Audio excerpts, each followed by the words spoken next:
Hello, everybody. My name is Fred Minnick. I am a drinks writer, and I have a podcast called The Fred Minnick Show where I interview musicians and drink with them.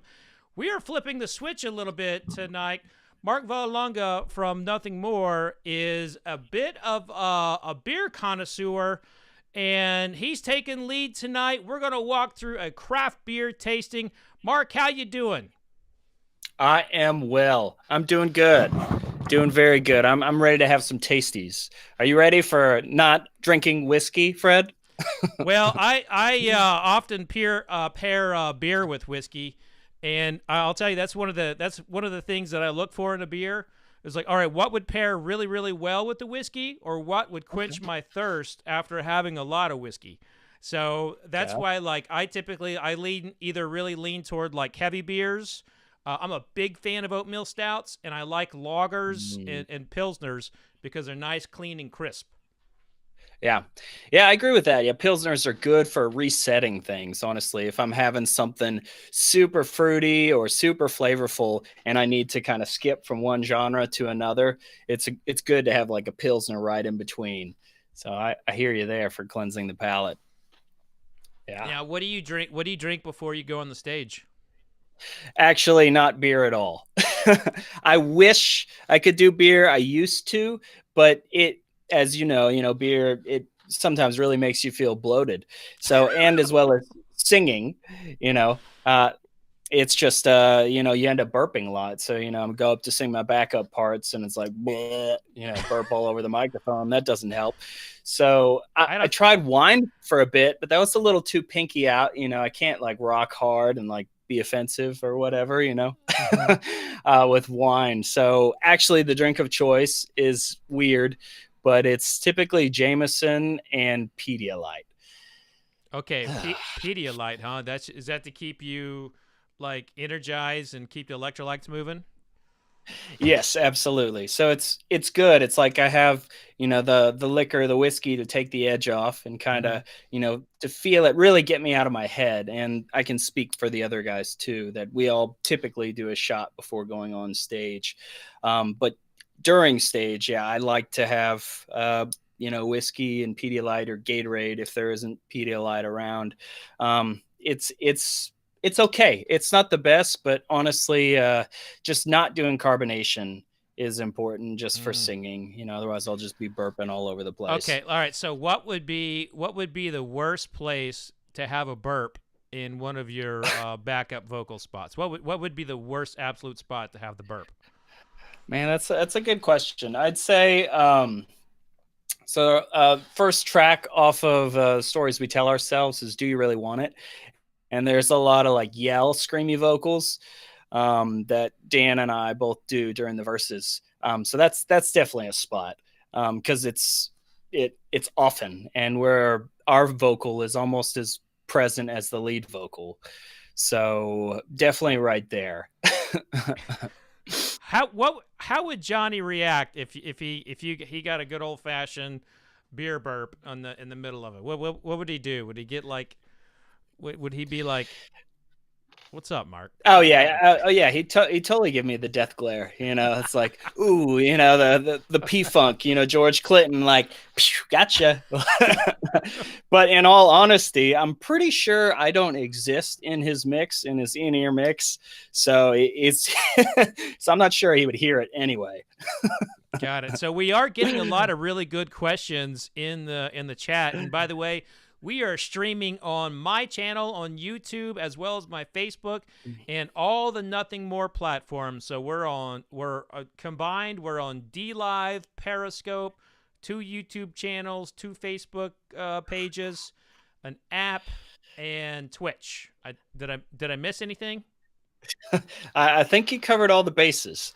Nice. That's pretty damn good. Man, technology's so complicated. So Ashley says she hears Pedialyte is good for hangovers. I can concur with that. That's true. Yes, absolutely. 100%. And John Woodbury's coming in on YouTube, says he's really stoked for the new album and wants to know when it will be released. I have no idea.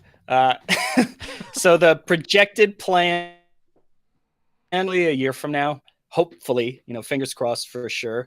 Ideally, we'd love to have new music out, something like March, a couple songs or so. We have the 2 projected songs that we think are really kind of encompass a lot of the album in full focus right now to take all the way to completion. We just wrapped up drums out in near El Paso in Tornillo, Texas, at Sonic Ranch 6 studio. Really, really cool. And they really take the whole COVID and everything very seriously. You're completely isolated in a desert. They feed you. We didn't leave the entire time. So that was pretty sick. But yeah, drums are done, and maybe half of the guitars and bass are done. Some of the vocals are done. But we're slow. We're not Tool, but we're slow. Well, we are getting some comments in here. Like, I wish I had some of the Nothing More beer, and I think that's probably a good time for us to show everybody what we've got tonight. I'm really excited about this. Let's do this. Absolutely, I'm too. I just really, with traveling and everything, I can, and as you grow in your career, you can start asking for more specific things.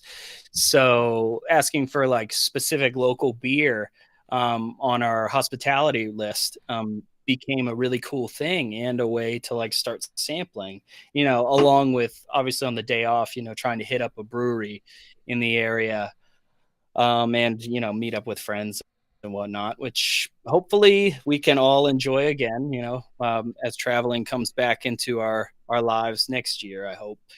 But we'll see. Anyway, yes. So all this stuff is available through Craft Shack. This My Beer Picks basically is a monthly thing, and you can pick up all of these guys through there. It's, again, I'm kind of new to this, so we're just starting. Ideally, it'd be something that we can all have the same beers on the same day, have a lazy Sunday fun day, and have a good time. But yeah, Shack, just search my name or Nothing More, and you should find it. This first beer that we're gonna do is out of Quebec. It's a Megadeth beer. Here, I'll switch the old camera here, and yeah. There you go. He's got it too. He's got it going down. But yes, it's this Megadeth beer. I'm pretty pumped about it. Although I must say, I have yet to have a beer from a band that I like. So we shall see. Let's do this, Fred. Let's do it. Oh, yes. I'm pouring the goodies. And I'm drinking straight from the can. Yep. There's methods, I definitely prefer to air it out. I'm sure you have your things with whiskey, of course. But here's definitely more flavors become alive as they breathe more and kind of warm up in some cases. But I don't need to get snooty. Anyway, here, cheers, Fred. Cheers indeed. Actually, you bring up great points. The reason why we're not doing it from I'm not doing it from a glass is basically my glassware, is all whiskey.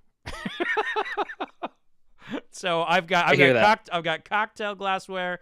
I've got a few nice beer glasses, but to be honest with you, I don't have the beer glassware that I should. So cheers. No, you're okay. Cheers. Here we go. Let's do this. Ooh.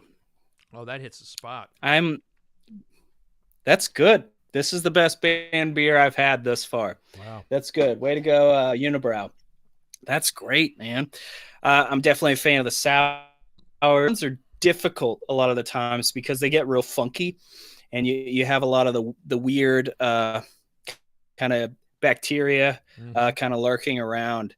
But this is good. This is real nice. I'm a fan. Yeah, Gene Jeffries, coming from the Nothing More Facebook page, asking, some people swear by warm beer. Do you prefer your beer cold or room temp? And I will say, I know a lot of beer judges that do judge it by judge it warm.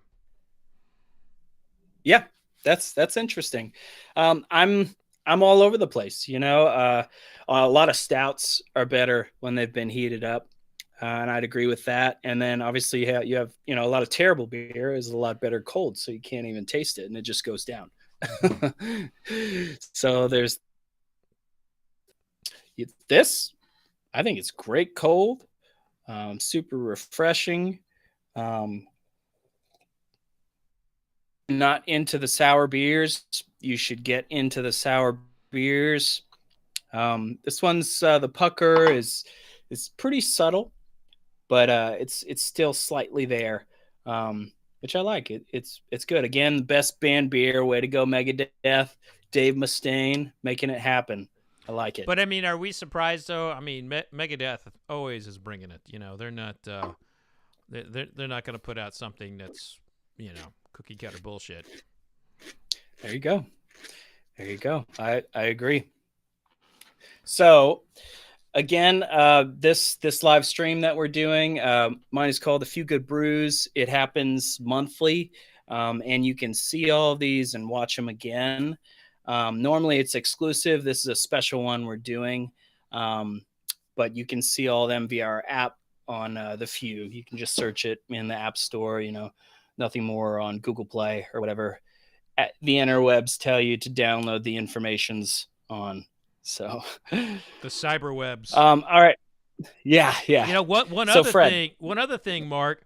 I'm producing a virtual festival, and we're showcasing your beer picks. So that festival's Repeal Day, the Repeal Day Expo, and you've got your own little booth in there, and this will be replaying, and we're selling the beer through Craft Shack as well at the festival. So, and you're our only beer.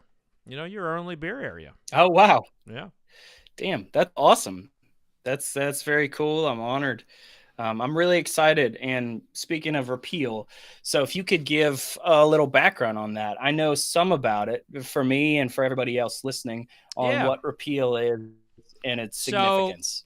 So Repeal Day, December 5th is basically the alcohol holiday for repealing prohibition. The alcohol industry has always celebrated December 5th. It's like our national holiday. And, I think the consumer world, takes advantage of like St. Patty's Day and New Year's Eve, but those in the trenches of the alcohol industry, we celebrate December 5th. And it's also a reminder of that any time governments can change their mind about what is allowed for consumption, and in banning particular things. Like, there's no reason marijuana should be banned. There's no reason marijuana should be banned. There's no reason we should have restrictions on things like how far away a liquor store can be from another liquor store. There's so many ridiculous laws in this country that continue. And Repeal Day is kind of a day that reminds us that our government's pretty screwed up, especially when it comes to, things like alcohol and marijuana. So we, every December 5th, I'm usually a part of a party, but because we can't get together and do anything this year, I decided to throw a party in a virtual world. So it's like playing a video game. But instead of shooting people or driving cars, you can drive a boat. You're getting whiskey, and you're checking out educational materials inside a world called Deggy World. So that's it. Go to repealdayexpo.com. That's so cool. There you go. Yeah, that's awesome, man. Boy, I'm really excited. I'd actually. Yeah, go ahead. I was gonna say this one's really warming up to me, and I better stop because that's easy drinking. Nice. That's good. Yeah, I was just gonna say I'm actually, surprising with the history that's happened and what a big deal prohibition was. I'd actually never heard of Repeal or its anniversary being in December or anything like that. So this is really cool. Yeah, I figured there should be some sort of holiday. Yeah, that's awesome. I'm really excited about going to that expo. Awesome. And everything and checking it out. So very cool. Cheers to you. Props Cheers, for doing cheers that. indeed. Cheers indeed. Mm-hmm. So I think we got a few here. Uh-oh. There comes that Yeah. burpiness. Uh-oh. Right. Yeah. It's good thing I'm not doing backups. Oh yeah. Not yet. Well, just wait. Next time, louder than life. You're doing them all with me, Fred. and then nothing more gets booed off the stage, never to return to Louisville because some guy in an ascot did shitty backup vocals. Love it. Yeah, then go to war would have a whole new meaning. So we were talking about this yesterday. I'm just in love with the name Belching Beaver, and this is the Mexican chocolate peanut butter stout. And I know this is not necessarily the if we're doing this order based on palate, we don't go to Belching Beaver next, but because of my fascination with it, is it okay if we go to the Belching Beaver? It is totally okay if we do that. As you can see, check out right there, this Belching Beaver. Check him out. There's also the peanut butter stout, which they have as well, which is super tasty. But I had not had this Mexican hot chocolate one before. So let's make this happen. Nice thickness, not too thick. Man, looking awesome. That's great. Oh my God. All right, here we go. Ooh. Man, yeah, that's great. That's got a lot of the roasty, toasty smokiness of a normal stout, but there's a nice peanut butter and kind of coming through. This reminds me of like a s'mores with like peanut butter. This is like I concur. This is wacky.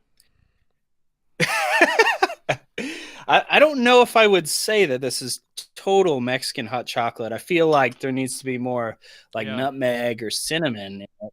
Yeah, but this I mean, it's still great. It's interesting, but interesting isn't always good, I gotcha. What is the most or top 5 the most interesting in the same sense or bourbon that you've had? Okay. So I'll give you some of the descriptors I've given for whiskeys over the years. I've said something. One of them smelled like a dead cat. One tasted like burnt plastic. One smelled and tasted like Brut cologne.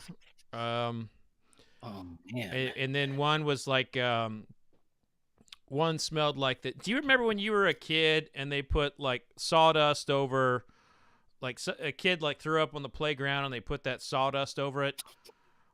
It smelled like that. I do not remember that. Okay. Well, oh golly. Yeah. Basically, it smelled like puke. But yeah, there is some. I mean, when it comes to making alcohol, there's a lot of directions you can take something, and they're not always good. I believe that. I've had some terrible beers before. In general, like I don't know if you're this way. I'll always try any and everything. I'm just really curious, and I love sampling, and I love kind of sharing and experience really in life with all food, with all drink. So even if I had this Michelada beer, like I'm not normally a fan of micheladas, so that's also it. But as soon as I cracked it, it was just like, oh God, the whole room was just like stanky. So I hear you. Burnt plastic, puke. Yeah, not always good. Yeah. And the thing is like when you kind of like try to taste everything, you're gonna get the bad stuff, And when it comes to beer, I have found that like so many bad beers are just based on bad storage. There's not really a lot that are just overwhelmingly awful. They're just you like one more than the other, but like when you get that skunky beer note, because you get it. That's the worst. That's one of the worst possible experiences you can have with the drink. Yeah. Yeah, I agree. I think some people like their skunk, They They they do. enjoy having it around. So I still can't believe that that go ahead. Heineken is still like number one beer in the whole world. Because I'm sorry, I'm just not a Heineken guy. I will say though, having been in Amsterdam and having Mhm. it there, it is better, and a lot of that skunkiness actually doesn't exist Yeah. for whatever reason. I guess maybe I don't know, something's off here or in shipping or whatever it is, but they're definitely different. I will say that. I went to a Heineken's brewers conference where I got to meet their brewers, their all their brewmasters and their sales staff and everything. And like, I'll tell you what they were serving. Sure, and the shit wasn't what I was buying at the grocery store. They what they were serving, and then they were doing like their, like what Stella Artois does in the commercials with the little, uh, and it was that beer was amazing, and so Yeah. I think so. There's a lot of variables that can lead to a bad beer experience. Bad taps, bad storage. The beer maker is only one of them. And Heineken, I kind of agree with you that it's consistently a shit beer. But but when we I love that you say that. And you've been there yeah, and met a lot of these brewmaster guys, and you're like, yeah, it's shit. I mean, it is what it is. But Hey, like, you're honest. it's true. But I look at it like this: if I am having to make a choice between Bud Light, Heineken, Coors Light, Tecate, which for some Man. reason those four beers seem to be together. I would go Yeah. Tecate 1, Coors Light 2, Heineken, Bud Light. So there is something I would drink Heineken over. There you go. That's a good compliment right there. It's the second worst of all time.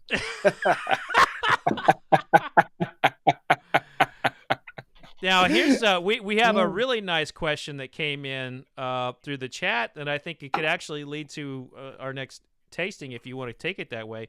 Hunter Pruitt on your YouTube asked the question: have you had any good meads? Now I actually wrote a book on mead, and I'm fascinated with the history of mead. I'm curious. Are you a mead fan? I am a fan. I am not super experienced in mead. Maybe I've had, between, I don't know, 20 and 30 different types. And typically it's maybe a little too sweet for me, but like anything, it's like, I don't know, you continue the search, you continue trying, and you might find one you gravitate towards. My older brother is actually, man, he's so into beer. He's so into just food and beverage. And we actually have a walnut orchard north of San Francisco. And he's made his own mead there before. He hasn't distributed or whatever. It's just, been for his friends. He's made mead, he's made beer. And in time, it'd be sweet to have a brewery up there or a meadery. But I see the pictures of his mead, and it's very different than any other mead I feel like I've had. It's like very thick, and I mean, right, comes from honey. So yeah, I bet he's I bet he's doing short fermentations. Is he doing? Do you know about that? Is he doing any kind of like filtering at all, or? That's what it is. I bet. I don't think it's filtered. I think it's all unfiltered stuff because there's so much of the legs kind of around the glass that you see, and the sediment that's in there a lot. Well, I think what you need to do, you need to get your brother on here and let's just grill him. Let's have him send us his mead, and then you get some. I'm sure at some point in your childhood he did something really shitty to you, and this could be some payback. There we go. Yeah, all this resentment over all the years. This is it, bro. I'm gonna get you. Oh gosh, no, Alex is awesome, and we actually did. We started selling some beard oil via Nothing More, Hmm. and it was all through Alex, through my older brother, and through the family farm out there. Just ground up walnut oil mixed with some other oils, sandalwood and stuff. Um, and yeah, he's always doing so many cool things out there. And he totally got me into a lot of this weird beer stuff, Mm-hmm. which I'm like super stoked and pretty addicted to be Nice. honest. Well, you know your stuff. By the way, Michael Thompson in the chat on YouTube says he has a little bit of that beard oil. I'm a big fan of Oh, beard that's oil. nice. Yeah, that stuff's Thank you, Michael. yeah. Yeah. I Oh, like the that's beard good. oil. Yeah, it's good It stuff. keeps it smelling nice for sure, and it's not too dry, and you don't have flakes everywhere typically. All right, I am moving on. Let's do this Wasp of Bees. I know we were talking about mead. Mm-hmm. This is not a mead though. It is an IPA. It's a DDH, which means double dry hopped IPA. As you can see, yep, Fred's showcasing that shiz, and I am too. I'm very excited about this one. It's got really good reviews. Let's have some of this. Oh, yes. Listen to that sound. That is what you want. That is the sound of glory. Love it. Mm. Mm-mm-mm. Oh, damn. So good. Damn. So good. All right. A wasp of bees just dropped the mic up in here. And this is friggin' delicious. I wanna stop the whole thing right now and turn this thing off, and we just start talking talking about life and everything. This is good. Dude, this is really good. It's a great IPA. Got everything you want from an IPA, but I feel like the offensive nature that a lot of people don't like in the IPAs doesn't really exist in this. It's thick, it's hazy, as you can see. Uh, so it's thicker. Oh man, yeah, good hop taste in there. That's delicious. I find that a lot of hops, like especially the double IPAs, and a lot of these can come over too hoppy, too grapefruity, especially if they're American hops. And this one just is, it is. If you're someone who likes pilsners, you like lagers, you're gonna find this. This doesn't have that offensive hop nature, but if you are a hop fan and you appreciate nuance, this has it. And I'm just thinking from a pairing perspective. I think this would pair really, really well with a nice salmon, or maybe or maybe some sushi. This is like Nice. this has like one of those like flavors and textures that I think that just would go incredible with any type of fish. That's awesome. That is one thing I've yet to get into. I think I ruined beer a couple days ago over Thanksgiving because it was like, oh, it was awesome. It was this barrel aged like tequila stout type thing, Mm-hmm. and it was tasting great. And then I had some turkey, and it was like, no. Then ruined my beer. That's for sure. In time, I think I will develop this the pairing for sure. Yeah, But yeah, when it comes like you were to talking about the American hops. Sorry, go for it. no, go talk about the hops. Okay, I was just going to talk about these are New Zealand hops. It's really cool that they were able to do that with the Wasp of Bees, North Park, which is out of St. Louis, I think. Really cool. Not too many check-in, but really, really unique. You were kind of getting at like a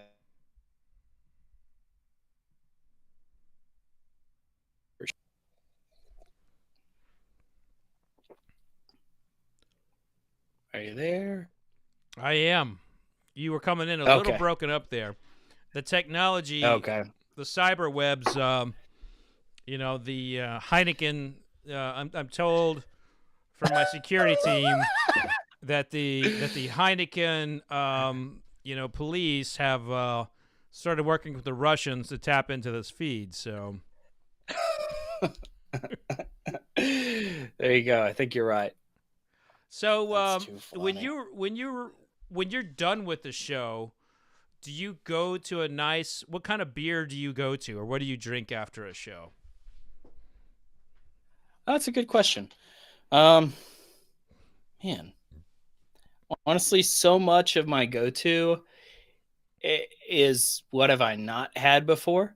Um, in general, I do like to have like a light to dark sort of transition. Some just starting with like a 15%, barrel aged stout. It is nice to jumpstart it sometimes.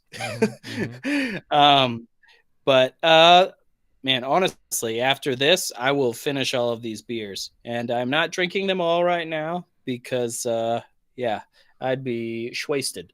And well, we're just given the taste and the goodness. And if you like any of these, you can purchase them via Craft Shack. The novel I've been working on. Beginning, middle, and end. Oh, Good a stuff. Family Guy fan. I love it. You know it. We You get. know Oh it. wait, are you a South Park fan too?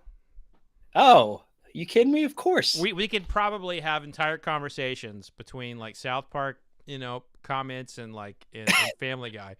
I swear, like half of my life is like dictated by those two shows, and they're so good and they're so accurate with everything. Yeah, they really are. I really enjoy how this cartoons, is like the newspaper of when we were kids for our parents, Mm-hmm. with Far Side and the satirical nature of it all. Like this is the satire now. This is the new via Family Guy and South Park and other really funny cartoon adult shows. I That's know cool. it's the to me it is the absolute it's the absolute best capture of our present state as a country. They Hmm. really are. Hmm. Now, have you ever Yeah. had? I know, like Adult Swim, and I know they like to do stuff with bands. Have you ever gotten to do like a cartoon or anything?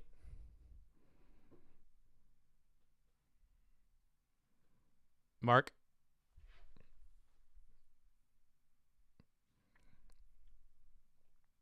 I think we lost Mark here.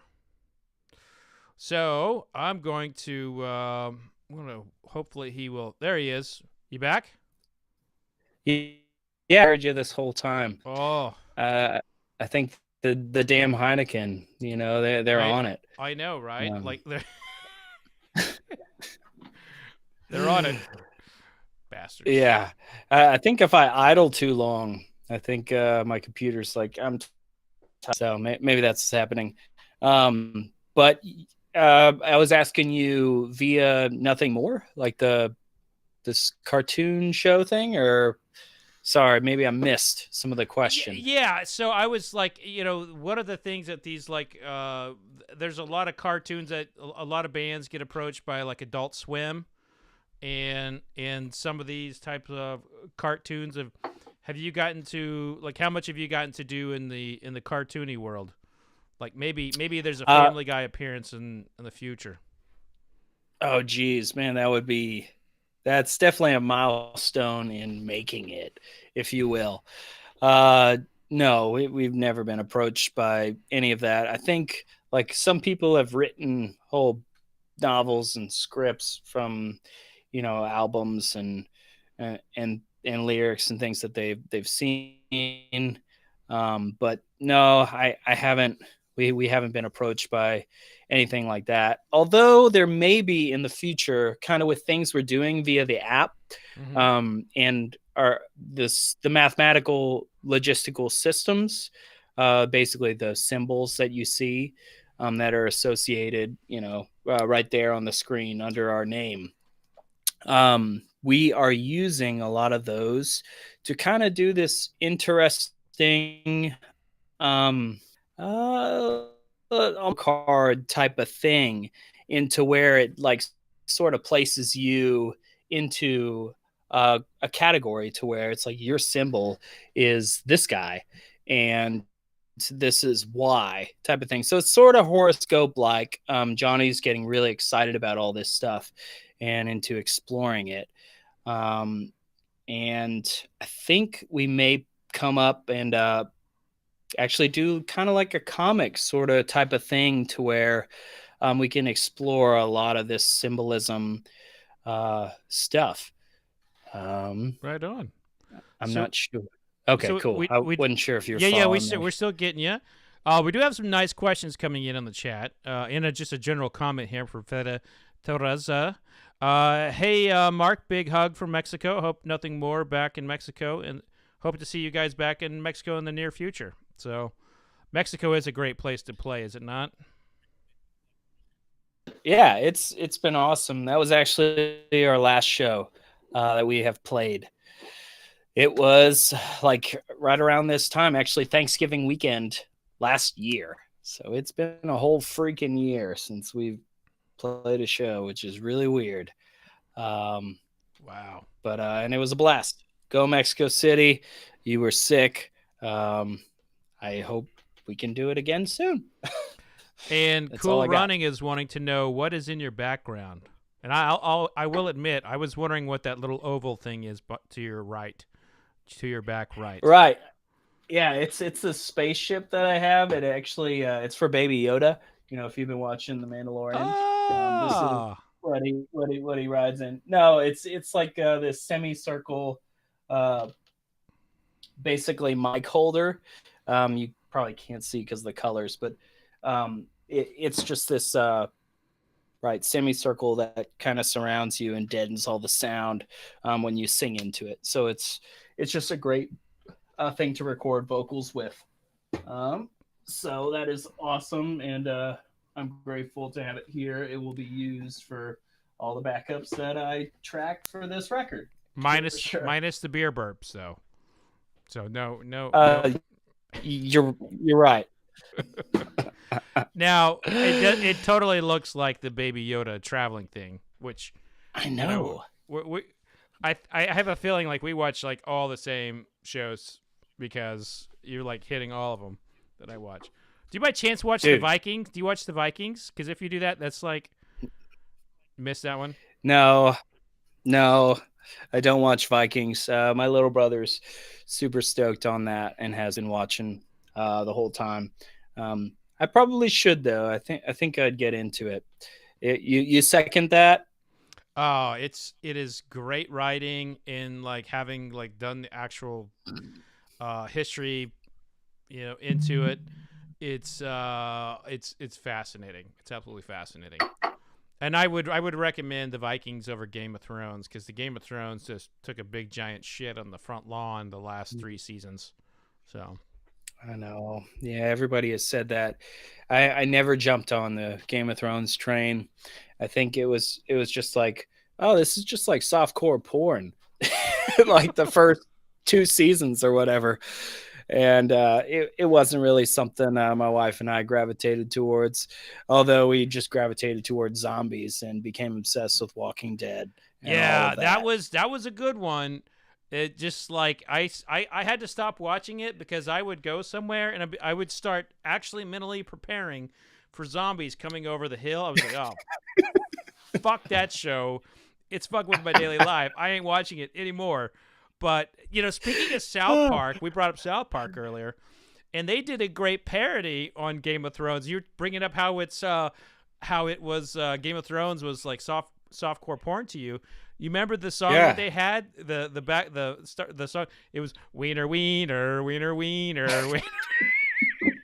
You remember that? Did you see? So you're like so God. On point. Oh God, that's so funny. Yeah, there's some good YouTube clips about all the the boobs appearances everywhere for sure for that show. God, that's funny. Well, these were not in the talking points for tonight, but But they're good. All right, what's next, Fred? What are we doing? I think Oh. this goes well on point for what we're talking about. Vanilla shake. Hell yeah. Awesome. I am so pumped for this guy. It is made by Mikkeller Brewing, which is a Danish brewery. They have a location in San Diego, and they are awesome.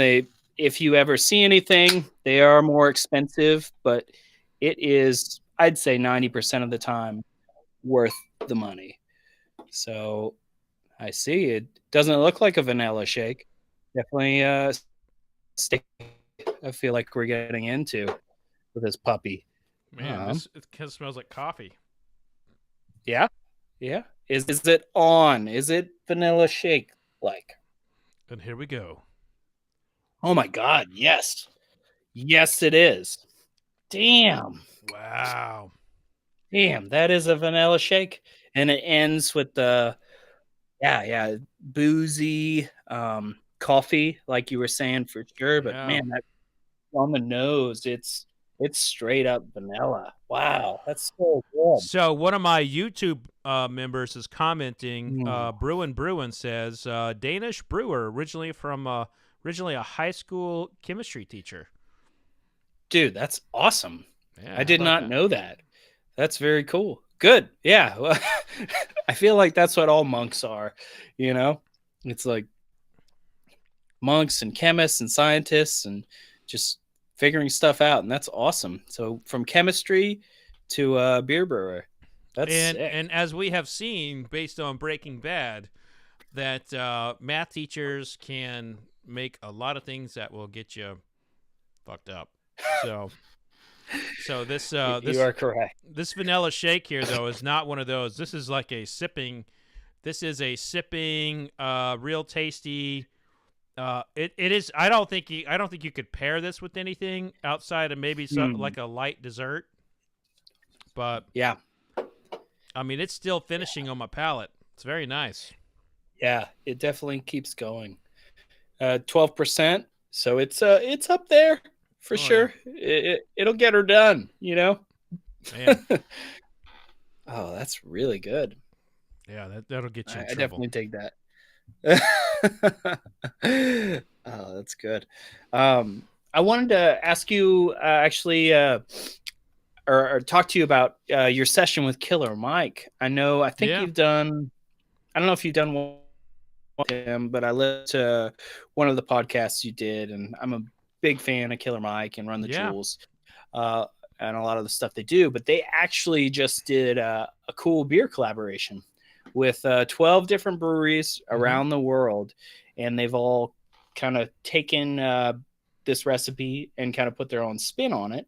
And this brewery in San Antonio, actually Weathered Souls, is one of those 12 breweries. So I'm super stoked that, Run the Jewels has recognized that brewery, especially, where's that?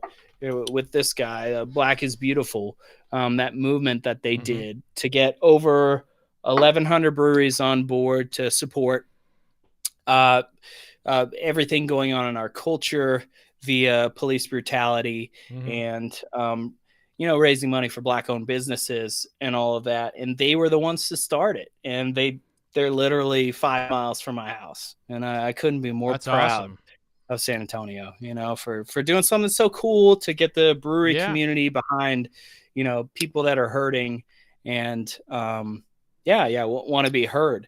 And why not, do something cool and spread it through beer and through conversation that can happen, so that's really neat. And I'll say that I think that my time with Killer Mike, when I've spent some time with him after that, and a lot of his, like, the people that are close to him, what I have learned about him is that he is genuine. Like, there's not with a lot of things that when you see like high profile, and you're high profile too, so when you see high profile people like getting into things, I think there's a natural reaction of like, is that real or is that just a brand thing? And that, Killer Mike is one of the most real people I have ever met. I'm not just talking about like celebrities. I mean, he's real, and what you see is what you get. And he's, in my interview with him, he said, I don't want to be anyone's like, I kind of said I told him, I was like, you're the leader of a movement, not like the movement, like right now. And he said, I don't want to be a leader, but he's like, if I'm going to be your leader, then you need to accept that I'm going to smoke weed every day and I'm going to strip clubs. I remember him saying that.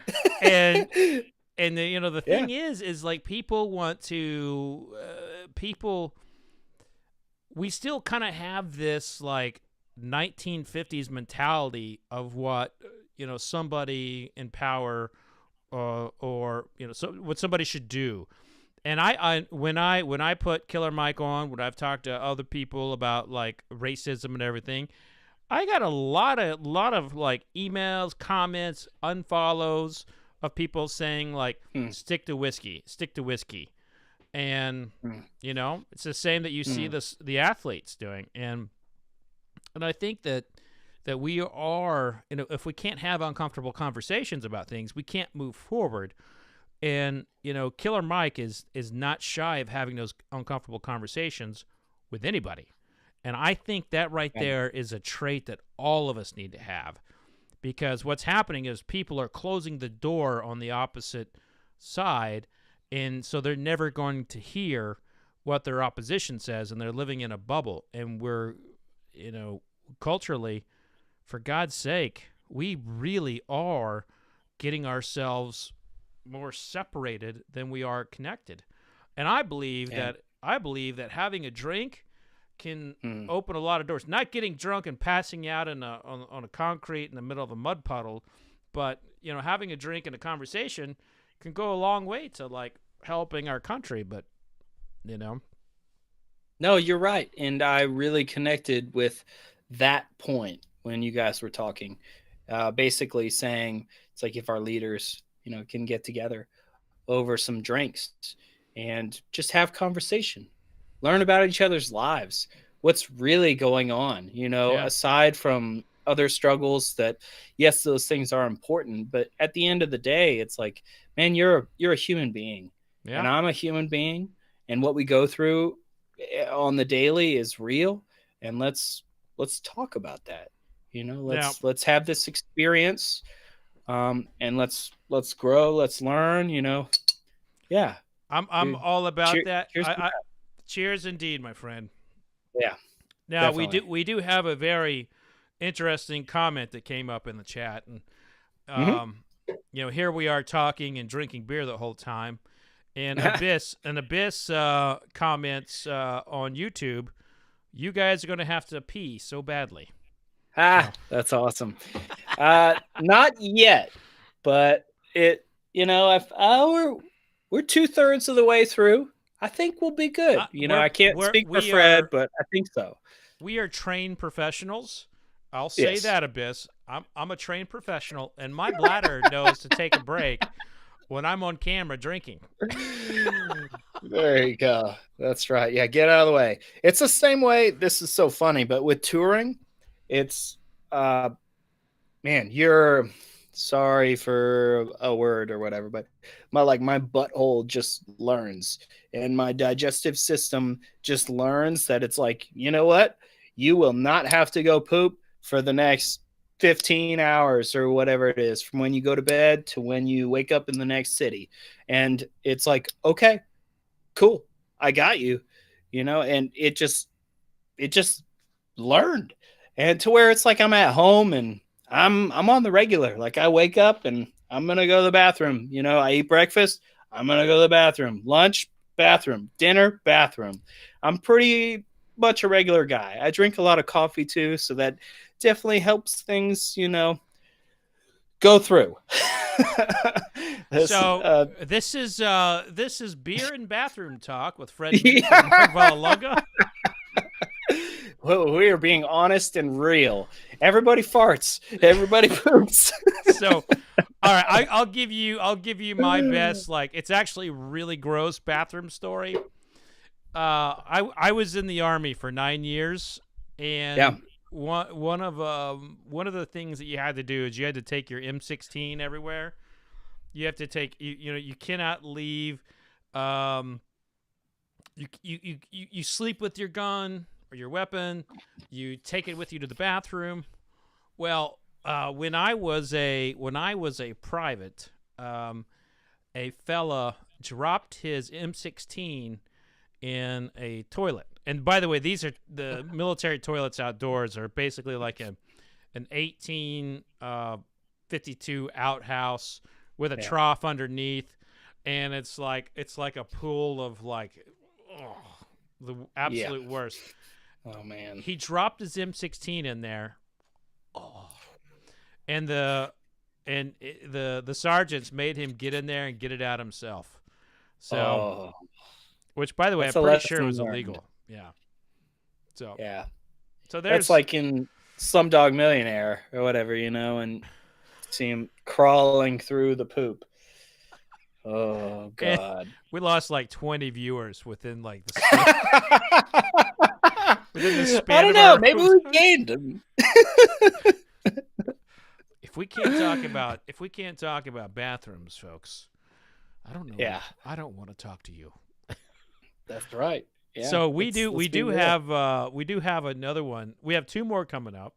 We have Lunchbox Treasure, and then the Prairie Artisan Ales Birthday Bomb. Yeah. Let's do the Lunchbox Treasures. I'm very excited about this one. It's hard going after the vanilla shake. I will say that. And Mikkeller knows how to do it. That's for sure. These dudes from a Perennial are super sick, and it should be pretty tasty too.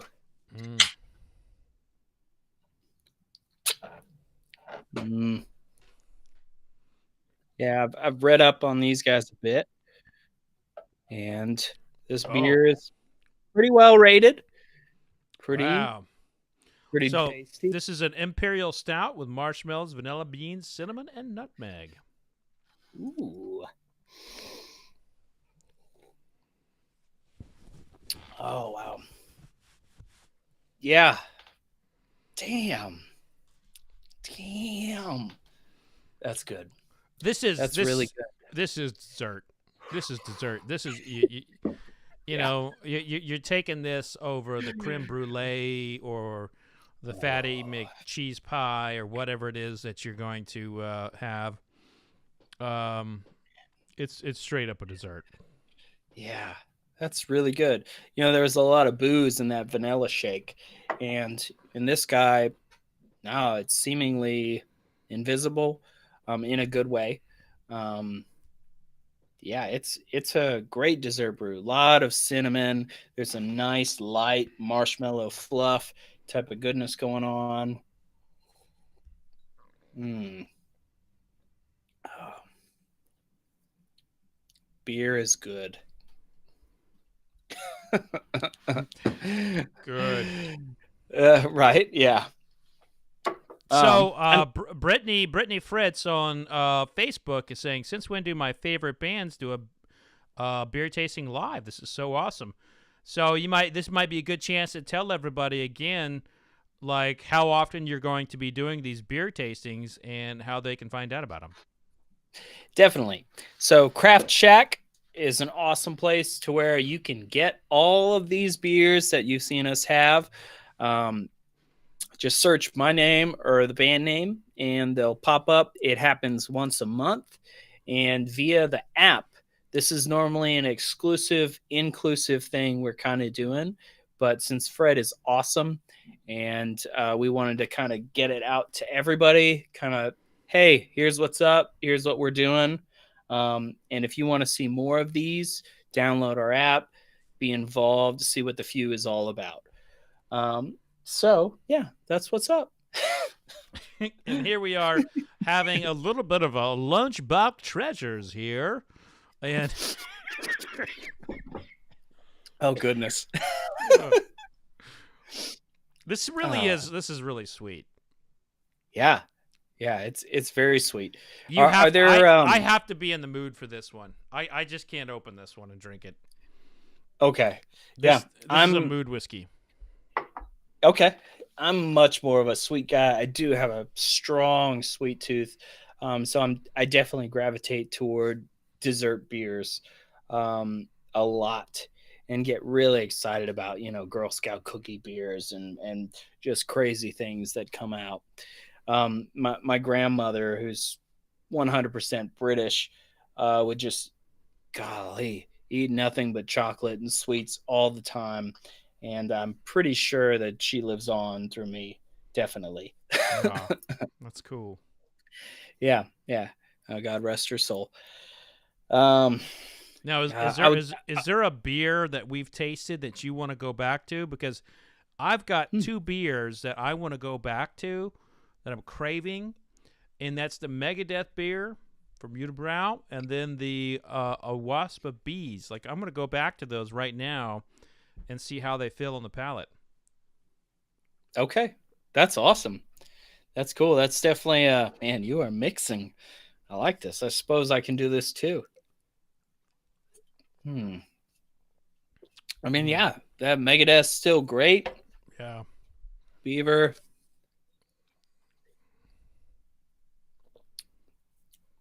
Yep. Nice buttery, peanutty goodness. Yeah. I mean, these are all really good beers so far, man. Definitely a fan. I was gonna ask you, crap. Oh, I recently just had my first peanut butter whiskey.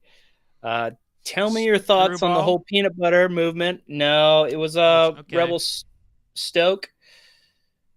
Okay, all right. Well, you apologize for using words earlier. I will apologize in advance, and if you get offended by bad words, now may be the time to leave. Peanut butter whiskey is like, to me, it's like fermented goat piss. It's just not.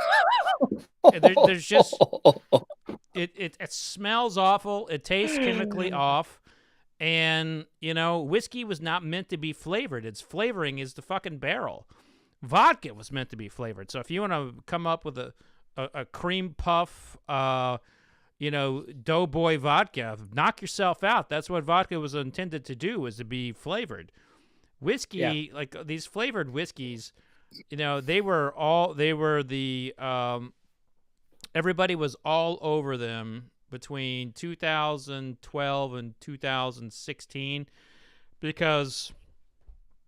and there was kind of like this race to like capture the frat boys and the sorority parties, and Fireball came out like a freaking rocket, and they just owned the category. And once Fireball owned it, everybody started pulling back. And then Screwball comes out of nowhere with a peanut butter flavored whiskey. And you hear people say, well, it's meant to go on ice cream. Look, if I want something to fucking go on ice cream, it needs to come, I don't buy alcohols to put on my fucking ice cream. I just don't. I mean, yeah. I mean, make a syrup if that's what you're going to be, but it's like I hate them. I hope. That's okay. Yeah, that is good. Because I was actually going to say that I'm not a fan so far. I don't get it. It's unbelievably sweet, even though like I really like sweet things. But it's just really weird, and it's only kind of like reminiscent of peanut butter, as to where it's like, oh man, in beer. I mean, we just had this peanut butter Mexican chocolate beer, and it worked really well. And Weathered Souls actually does this awesome like Lunchbox beer type of thing, similar to Lunchbox Treasures. The brown bag lunches is what it's called, and it's like graham cracker, peanut butter, jelly. Sounds kind of ridiculous, but oh man, the scent from it, just like, oh, that's straight up peanut butter. It's nice. It mixes well with all the flavors. Yes, it's what you want ultimately. But I was let down, when I tried this whiskey, and you being a whiskey aficionado, I was curious to hear what you felt about a lot of peanut butter whiskey, and if you feel you've tried enough of them to say, from what I'm gathering, that it's terrible. I will. I will. So basically, there's a chemical imbalance with whiskeys that are flavored. The tannins really throw things off, and we had a really good comment in here. I think it was for me. From someone's been commenting all night, so I want to make sure I bring them to everyone's attention. Brutally Speaking podcast. You don't think it was Evan Williams John. or Jack with the various flavors they made? No, there was like an arms race to capture the crowd for flavored whiskey, and it was all about branding. And Fireball did not have brands associated with it. And so they came out of the gate as being new and sexy and everything.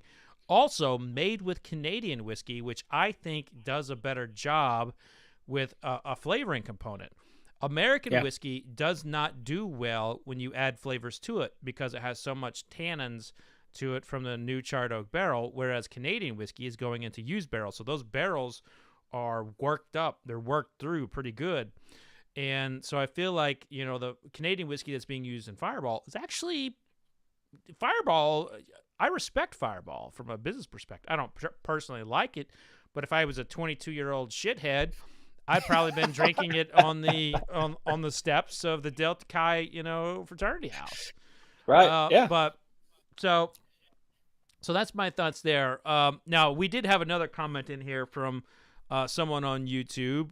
Richard Stein comes in, and he's asking, and I'm assuming this is your hot sauce, but he's wanting to learn more information about the Burning Witch hot sauce. He's very interested. Absolutely. Ben has hit the jackpot. It's awesome. I like flavor, and it has lots of flavor, and it has a great spice. I'm not typically, I bow out when it's like anything habanero. But this is probably like in the realm of, salsa you get to where it's like habanero is hot, and it's hot, but it's a different hot. It's sneaky, it's witchy, and it kind of creeps up. It's a back of the throat spice to where as you live your life, you kind of understand, there's a lip spice, there's a tongue spice, and there's kind of a back of the throat spice. It's more the back of the throat. It mixes great with soup, with noodles. I'm really impressed. I don't just say that because I love Ben. I actually hate Ben lots of the times, but I hate Johnny and Dan too, all equally. And they hate me just as much and love me just as much.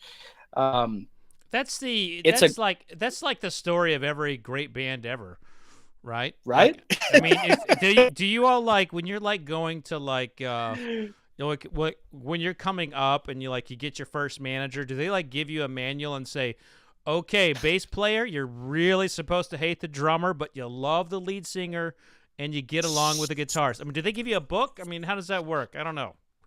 That's awesome. Yeah, there's totally a book. It's a Barnes & Noble right now. Yeah, it's on sale for Christmas, and you can get it, and you can learn all you need to know about being in a band. No, it's just being on tour.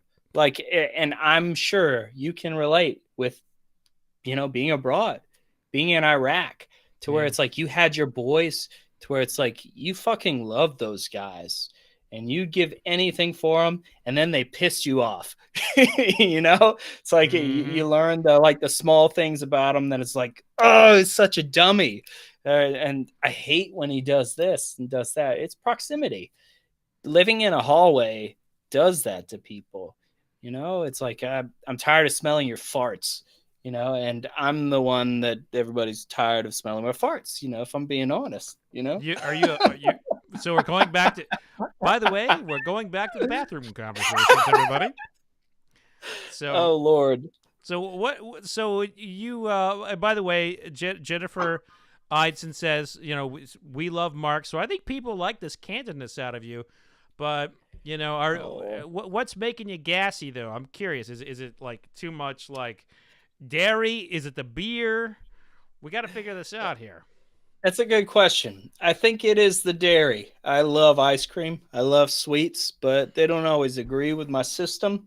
And, it can have an effect. But I must say, it's like I go through phases, and I think we all do, to where it's like, man, you should just stay away from me for a while.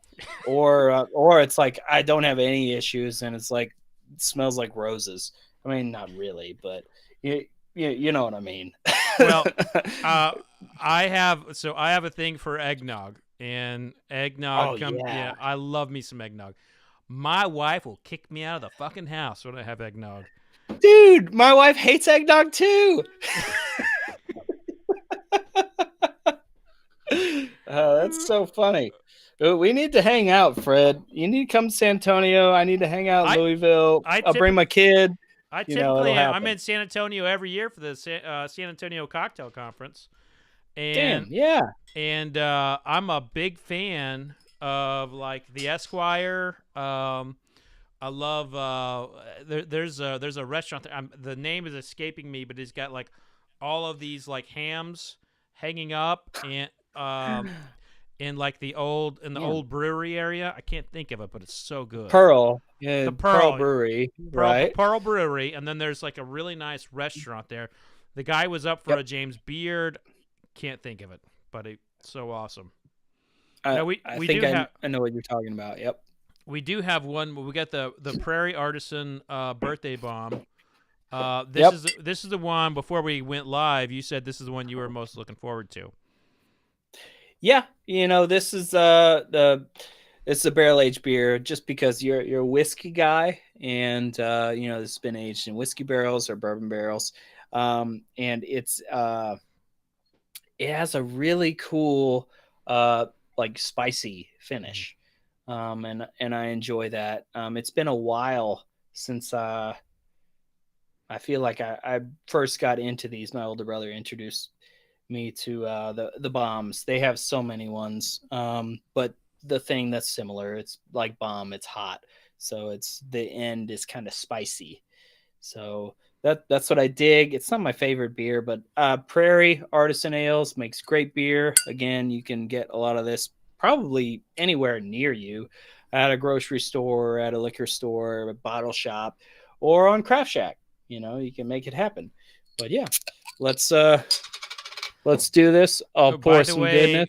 by the way, Mark, I Yep. may be getting in trouble when I get home. My wife's on the live stream, and she Oh just no. called me out and said, "So gross." Oh, why did you say so gross? Probably me. That you don't No, have to apologize for anything. no, it was my affinity for the eggnog, right? And Oh, gotcha. yeah, in fact, I just killed a bottle, and I had to get kicked out of the house a time or two. So I think I was bringing back some bad memories for her of recent Oh, days. jeez. They're great. I mean, God bless my wife. She accepts me, and all the good, all the bad, and there can be a lot of bad sometimes. Well, cheers. This is Cheers. the bomb, the birthday bomb. Here we go. Smells great. Mm-hmm.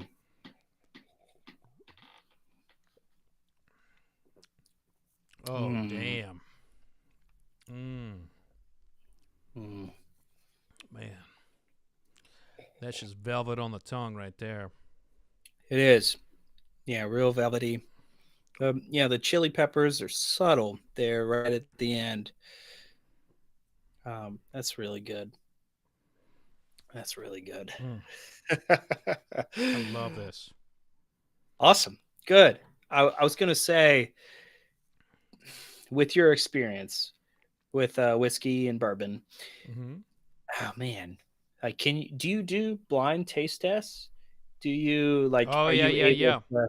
Yeah. Okay. Yep, that's what I do. Yep, yep. That's And by the awesome. way, Nick Foles was commenting that I need a snifter. It's correct, everybody. I came ill prepared because I am stocked to the gills with whiskey glasses and not good beer glassware. So I need to get that rectified.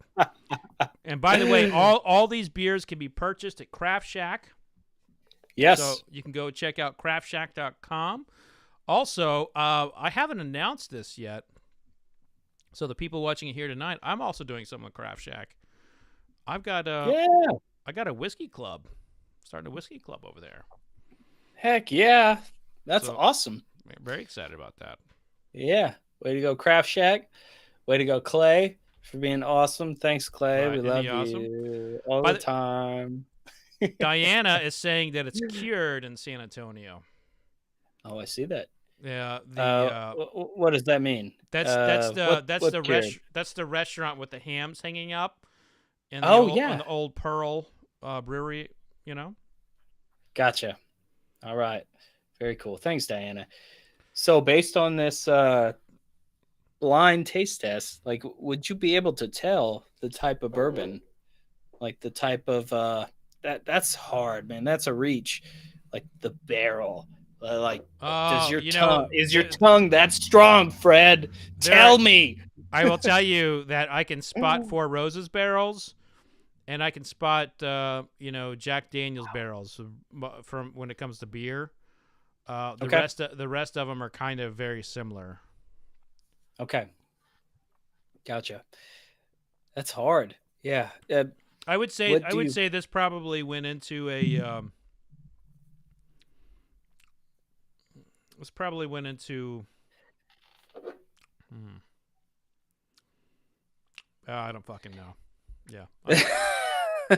I just know it's not overly done. Do they have it on here? Because what happens is the No, they distilleries don't, block them actually. all the time because of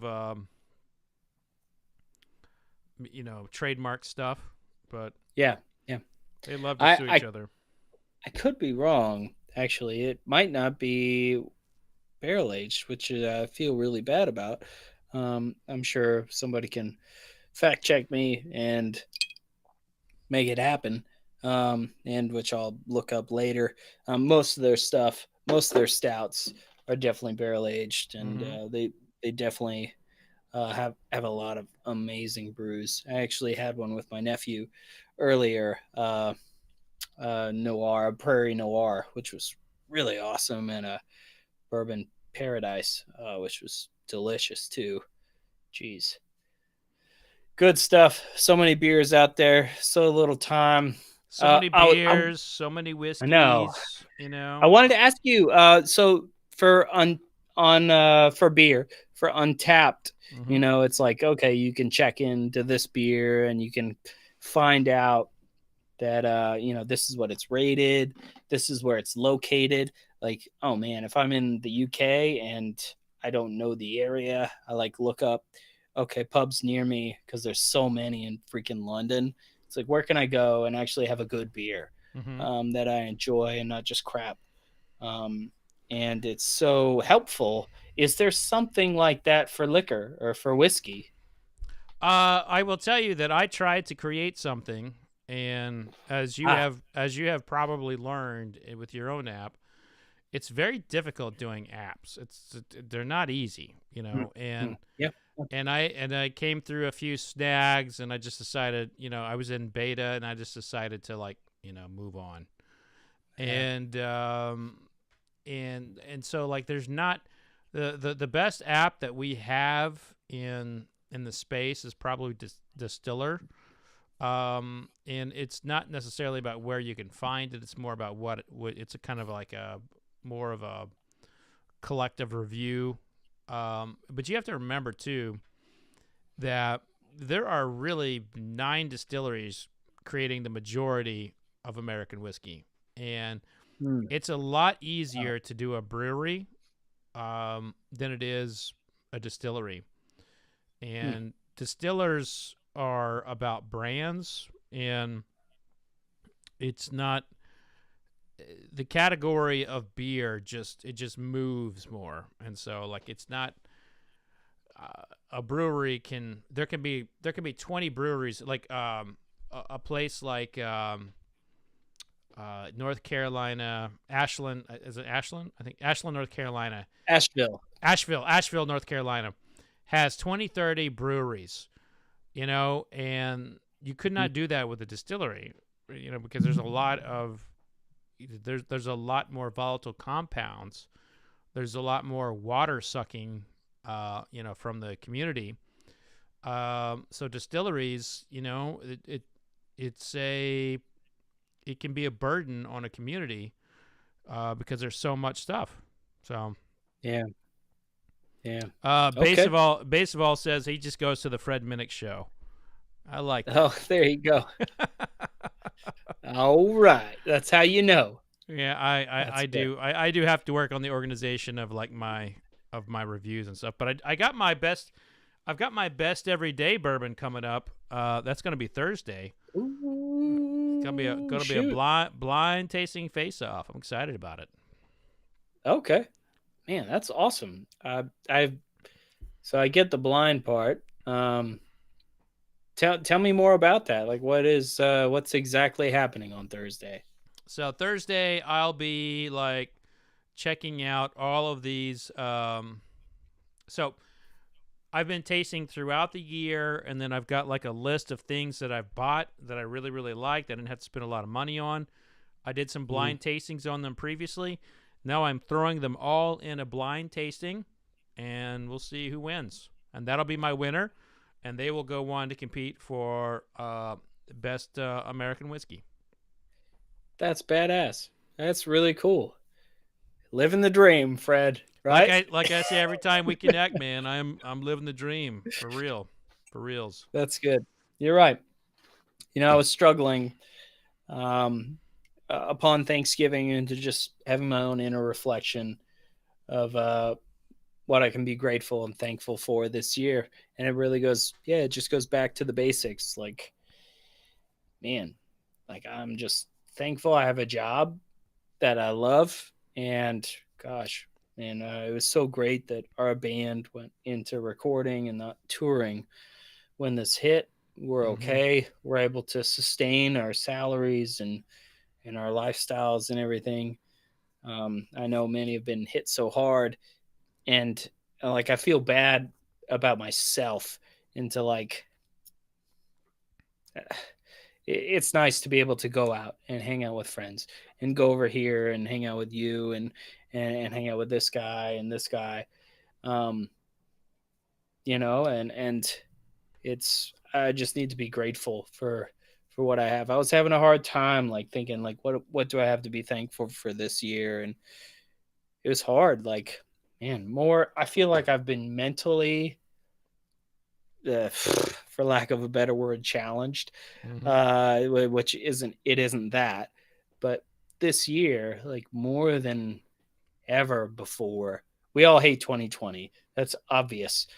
But just like the drain and the test that it's had on us this whole year. Like I've had thoughts that I've never had before this year.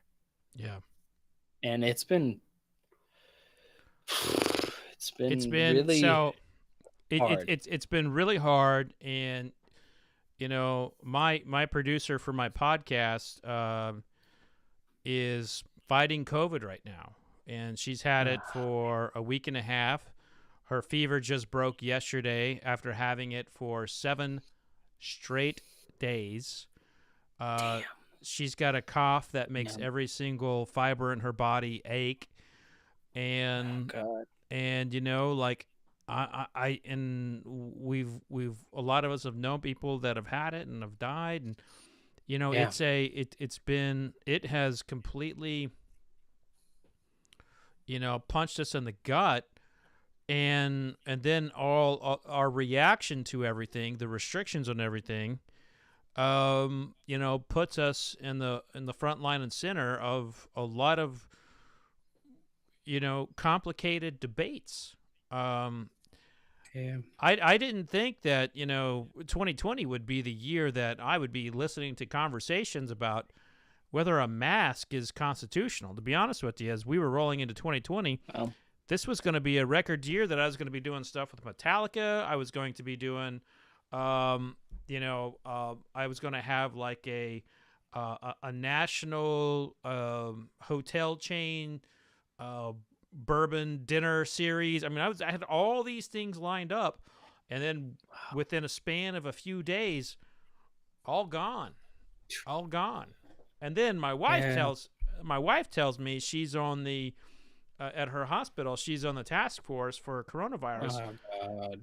And I'm like, I just think of all this, like, I'm going to be here. Like, I might be the only income if she gets like sucked into the hospital, or if she gets it. I mean, I just, this has been a year that tests you. And I mean, every day of your life is a test, but your music, what you do, brings so much joy to people. And I will tell you, on more than one occasion, I've put on "Let's Go to War" when it was time. I mean, this is that song. A lot of y'all's music, man. It resonates with people. And well, even though you can't be out there and feel the energy, I'll tell you that what you do, how you have handled this period, you've done it great. And I don't, if you're beating yourself up, I'd say cut yourself some slack and know that your music has helped a lot of people get through it. That's my comment to you. No, I appreciate that, and man, props to your wife, props to you, your family. It's hard, just being there and being susceptible every day. It's as they would say in Squidbillies, which is another one of those cartoons I watch. It's been a bitch in a bitch boat. There you go. Yeah, that's fitting. That's the slogan for this year for sure. No, I mean, man, I know songs that have changed my life and how music has been there for me when nothing else was.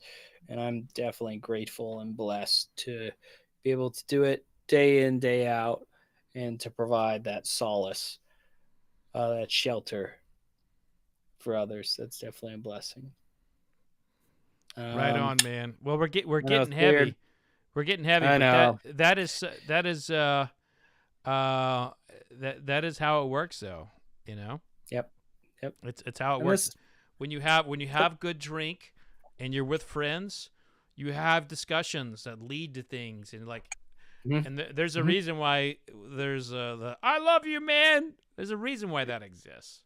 Yeah, because it's a real thing, and you really felt that. Yeah, and that's important. And cheers to that. Happy Thanksgiving for sure.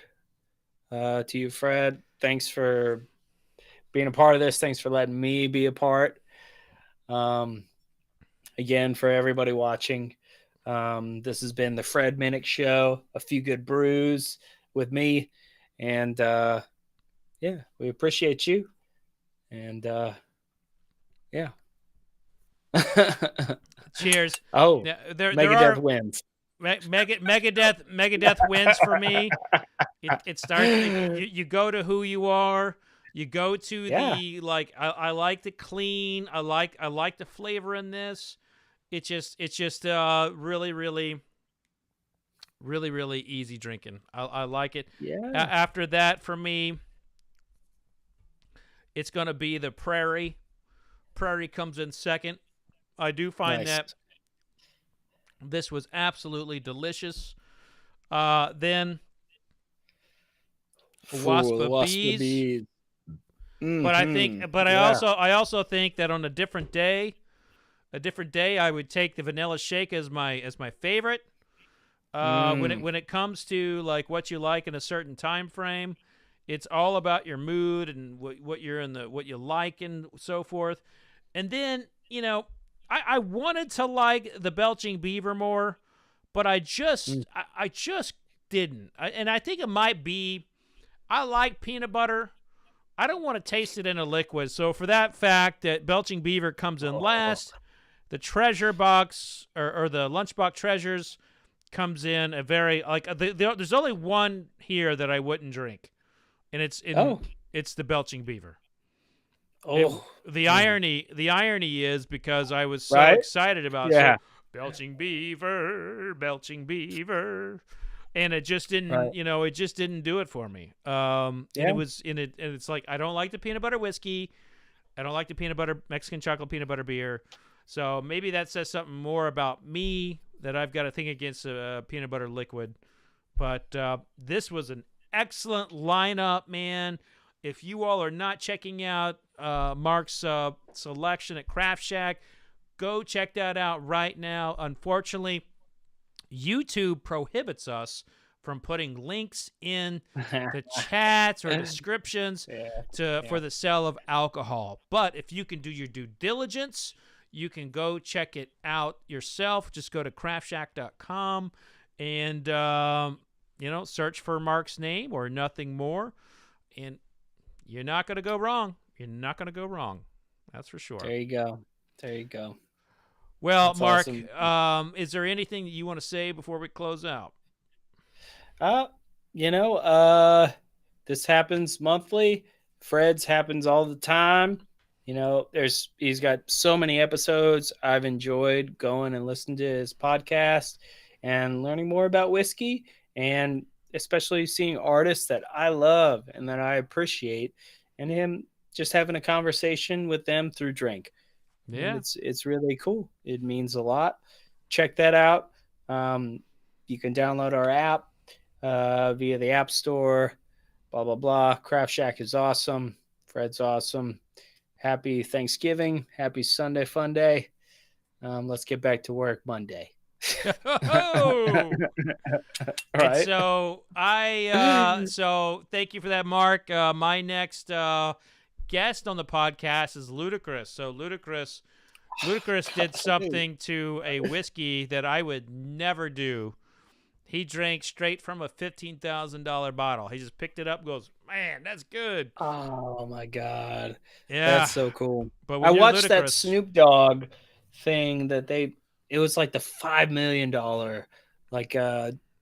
just like a taste. Or no, maybe it was 2 Chainz or something. And I don't know. It's this crazy TV special thing that Sarah, my wife, was into.